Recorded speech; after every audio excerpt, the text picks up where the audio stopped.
Olá, nas nossas últimas aulas sobre fisiologia animal, nós trabalhamos a digestão, que é a quebra do alimento ingerido pelo animal até a micromolécula que será absorvida por cada célula do corpo dele. Muito bem, dentro ainda do funcionamento, da fisiologia dos animais, vamos trabalhar agora a respiração.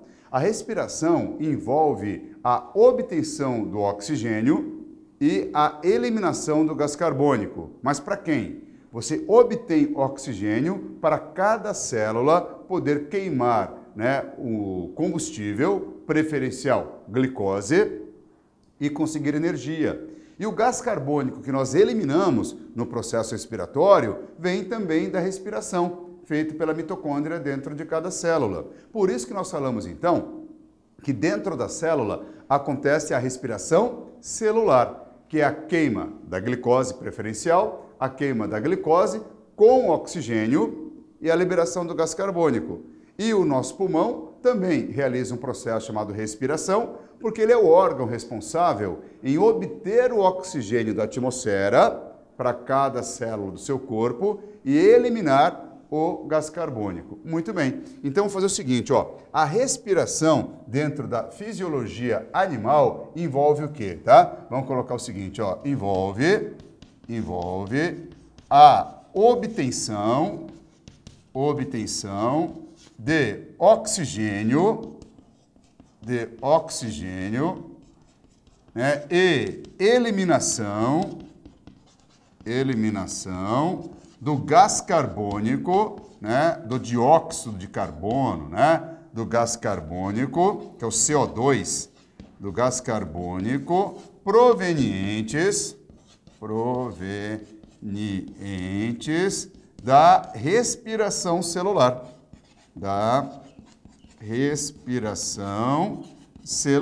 E nós sabemos também, é claro, que a respiração celular ela é realizada dentro de cada célula com a participação de uma organela chamada mitocôndria. Então, essa respiração celular nada mais é, vamos até colocar aqui embaixo, nada mais é do que a queima da glicose, queima da glicose para obtenção de energia. É a queima da glicose para obtenção de energia. Então, qual é o papel da respiração dentro da fisiologia animal? Envolve a obtenção de oxigênio, a eliminação do gás carbônico provenientes da respiração celular. Quer dizer, você vai fornecer oxigênio e vai liberar o gás carbônico que vem da respiração celular. Muito bem. Então, vamos fazer o seguinte, vamos fazer aqui uma organização. Se um animal obtém oxigênio pela própria pele e elimina o gás carbônico pela própria pele, é sinal que ele não tem órgão respiratório para fazer isso. Então, ele usa a pele como órgão respiratório. Quando isso acontecer, nós podemos falar que a respiração, ela é cutânea, tá vendo? Pela pele do animal, cutânea.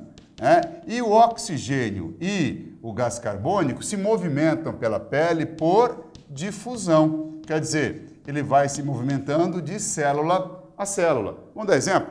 Olha, poríferos, quinidários, plateumintos, nematelmintos, a maioria dos anelídeos respiram por difusão cutânea, respiram pela própria superfície do corpo. Então aqui nós podemos colocar como exemplo, de poríferos, apesar de porífero não ter um órgão, ter pele, verdadeiro, mas entra aqui como difusão, poríferos até a maioria dos anelídeos usam a pele para respirar, que é a difusão cutânea. Muito bem. Agora, se você pegar os animais a partir dos moluscos, você começa a encontrar órgãos respiratórios. Por exemplo, se você encontrar molusco terrestre, ele tem uma estrutura chamada saco pulmonar.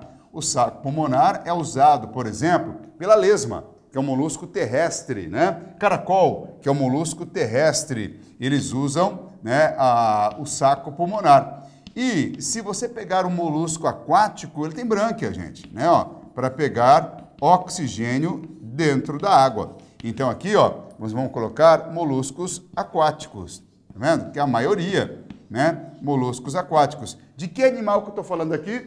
Moluscos, né? Então, aqui, ó, envolve quem? Envolve os moluscos. Olha só, nós já temos moluscos que conseguem respirar, né, pegando o oxigênio da atmosfera, e nós temos moluscos que conseguem respirar pegando o oxigênio dissolvido na água. Aí seria tanto água doce quanto água salgada, né? Seriam os aquáticos. Muito bem. Aí aparece agora, na evolução, outras estruturas respiratórias. Olha só, nós temos, né, o sistema respiratório traqueal. Exemplo, quem apresenta esse sistema respiratório, chamado traqueal, para pegar oxigênio, para eliminar o gás carbônico, né? Inseto, por exemplo. Os insetos apresentam essa estrutura respiratória. Mais um, gente, filotraqueal. Filotraqueal também é uma estrutura respiratória típica de quem? Né? Aracnídeos. Aracnídeos apresentam filotraqueias, né? Então, por aqui, ó, aracnídeos. E nós temos ainda, né, um outro tipo de órgão respiratório para pegar oxigênio dentro da água, de novo, as brânquias. Tá vendo? Brânquias também aqui, né? Brânquias para o animal pegar oxigênio dentro da água, crustáceos. Ó, crustáceos. De quem que eu estou falando, então? Dos artrópodos. Então, os artrópodos também são animais que apresentam órgãos respiratórios. Tá vendo? Artrópodo, órgãos respiratórios para pegar oxigênio e eliminar o gás carbônico. Muito bem. Vamos agora colocar mais um exemplo no grupo que apresenta órgão respiratório legal. Vamos pegar aqui, ó, pulmão. Ó, pulmão, bem já desenvolvido agora, né? E fendas branquiais. Agora vamos usar o termo fendas branquiais, ok? Quem são esses, né, animais que apresentam pulmão e fenda branquial? Pulmão, por exemplo, gente, vamos pegar aqui, né, répteis, né?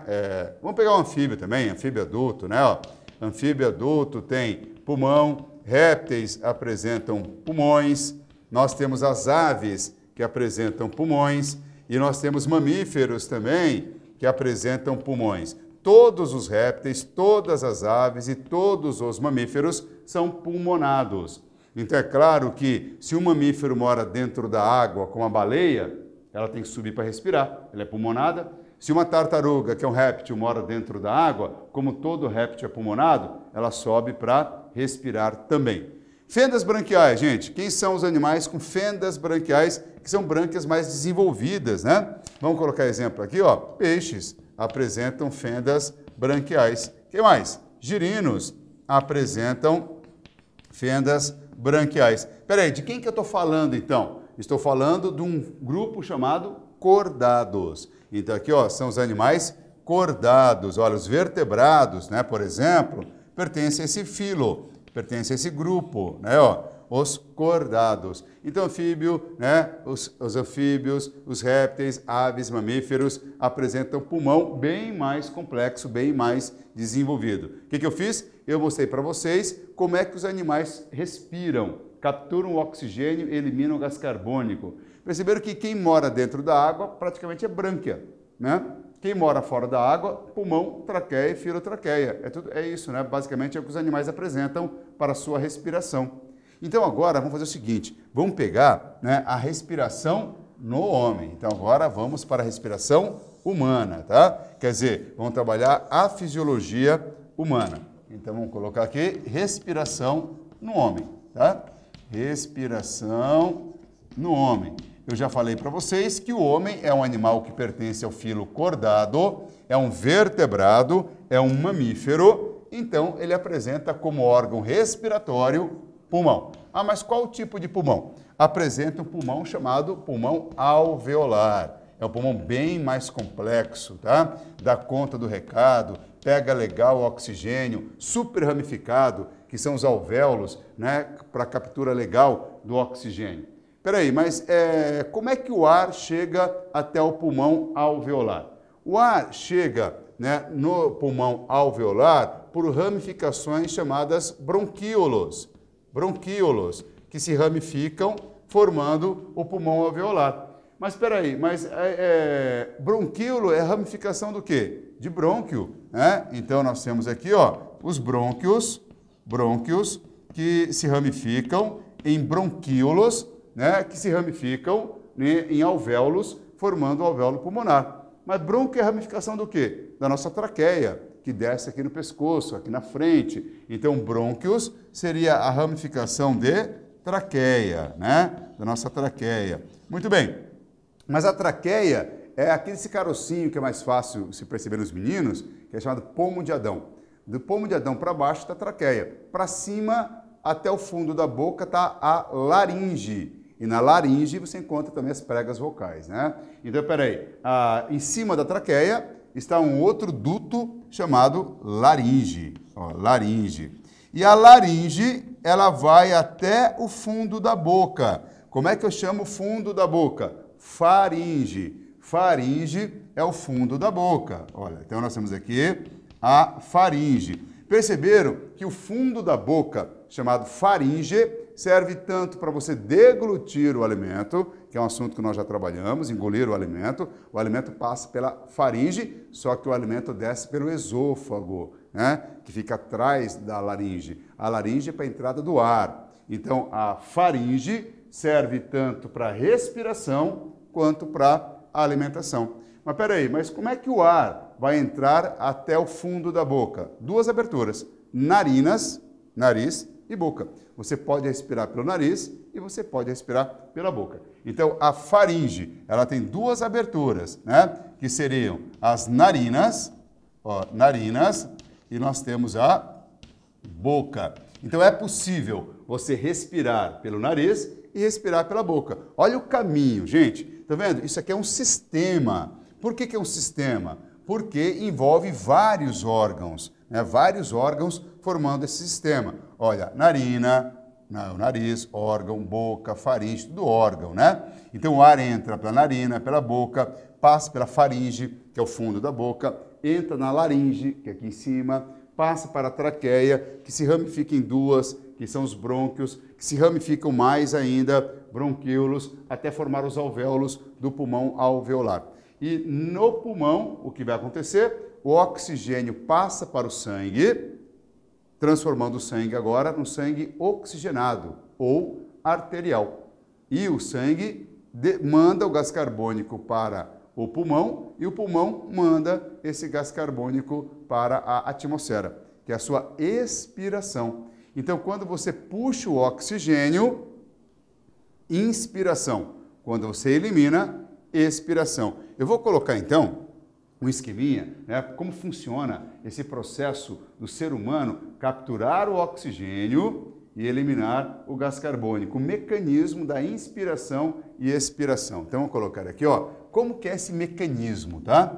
Vamos pôr aqui, ó, o mecanismo, né, que envolve a ventilação pulmonar. O que é essa ventilação pulmonar? Você capturar o oxigênio e eliminar o gás carbônico, né? Então, o que vai envolver esse mecanismo, tá? E vamos colocar o seguinte, ó. Primeiro, você vai fazer a inspiração. Então, primeiro, ó, você vai realizar a inspiração. Se você realizar a inspiração, você vai perceber que é mais trabalhoso você puxar o ar, né? Ao inspirar, dá mais trabalho. Por quê? Porque envolve contração da musculatura do tórax. Então, contrair a musculatura cansa, né? Então, olha, inspirar dá mais trabalho. Ó, se você olhar para baixo ainda, você percebe que o seu tórax abriu, né? Está se movimentando. Então, quando você inspira, você contrai a musculatura e o tórax abre, igual uma sanfona. Ó, abre o tórax, igual uma sanfona. Entra ar, porque diminui a pressão interna. Ao soltar o ar, é um relaxamento. A musculatura relaxa, aí o que acontece? É mais tranquilo, né? Você relaxa a musculatura, o tórax fecha de novo. Ao fechar, o tórax aumenta a pressão interna, porque o tórax está fechando, está comprimindo. Então, aumenta a pressão interna. Consequentemente, o ar sai. Isso é a expiração. Então, inspiração dá mais trabalho, né? Você contrai a musculatura, abre o tórax por ar entrar. Agora, expirar, É só relaxar a musculatura, né? Relaxa a musculatura, o tórax fecha e o ar sai. Sai rico em gás carbônico. Isso é a expiração. Então, olha, inspiração. Vamos escrever o mecanismo. O que é inspiração? É a contração, olha só, contração da musculatura do tórax, musculatura chamada intercostal, que é a musculatura do tórax, e de um outro músculo chamado diafragma. O diafragma também participa desse processo. É o músculo que separa o tórax do abdômen, né? Fica aqui embaixo. Ele ajuda a inspiração e expiração. Então, quando você contrai a musculatura intercostal e contrai o diafragma, abre o tórax. Aí o ar entra. Então, o que está acontecendo? Ó, diminui a pressão interna, ó, diminui a pressão interna do tórax, diminui a pressão interna, né? O que aconteceu? Ó, o tórax abriu, tá? O tórax abriu. Muito bem. O que acontece agora? O ar entra. Isso é inspiração. Então, olha só, inspiração, contração da musculatura intercostal, né? E do diafragma, diminui a pressão interna, o tórax abriu, o tórax abre e o ar entra, ok? Muito bem. Vamos analisar agora o que aconteceria, né, na expiração. Já falei, né? É mais tranquilo você expirar, porque é um relaxamento. Então, expiração. O que vai acontecer agora na expiração? Relaxamento da musculatura. Então, agora é mais tranquilo soltar o ar, né? Relaxamento, olha, da musculatura intercostal,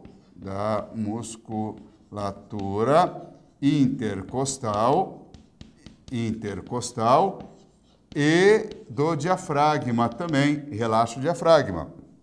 E do diafragma. Então, vai relaxar a musculatura intercostal e vai relaxar o diafragma. O que acontece? O tórax fecha, aumenta a pressão interna. Aumenta a pressão interna no tórax, aumenta a pressão, né, interna. Consequentemente, gente, ó, o que aconteceu para aumentar a pressão interna? Tórax fechou. O tórax fechou. Tá vendo? Se o tórax fechou, aumentou a pressão interna, o que acontece com o ar? O ar sai. Isso é expirar. Então, a inspiração dá mais trabalho. A inspiração é contrair, abrir o tórax, né? Então, olha, contração da musculatura intercostal, contração do diafragma, que é o músculo entre o tórax e o abdômen, né? Abre o tórax, diminui a pressão interna, o ar entra. Isso é inspirar. Agora, expirar é só relaxar. Você relaxa, né? O que acontece? Relaxamento da musculatura intercostal e do diafragma. Aumenta a pressão interna porque o tórax fecha, né? O tórax fecha, aumenta a pressão interna, o tórax fechou e o ar sai, né? Isso seria expiração. Peraí, mas quem controla isso? Tem algum controle no nosso corpo da inspiração e expiração? Sim, né? Esse controle que acontece, né, para você inspirar e expirar vai depender do sistema nervoso. Então, por exemplo, se você estiver correndo, você vai eliminar muito gás carbônico, né, na contração muscular. Então, ao eliminar esse gás carbônico, o gás carbônico vai para o sangue. Então, quando o gás carbônico vai para o sangue fica ácido, porque o CO2 reage com o sangue. Então, um dos mecanismos, né, de controle da respiração é a acidez sanguínea. E outro mecanismo é a falta de oxigênio. Por exemplo, né, o ar está rarefeito, está faltando oxigênio. Uma montanha que você subiu, por exemplo, né? Então, a falta de oxigênio, né, você inspira o ar, pouco oxigênio, aí a parede das suas artérias percebem que está faltando oxigênio.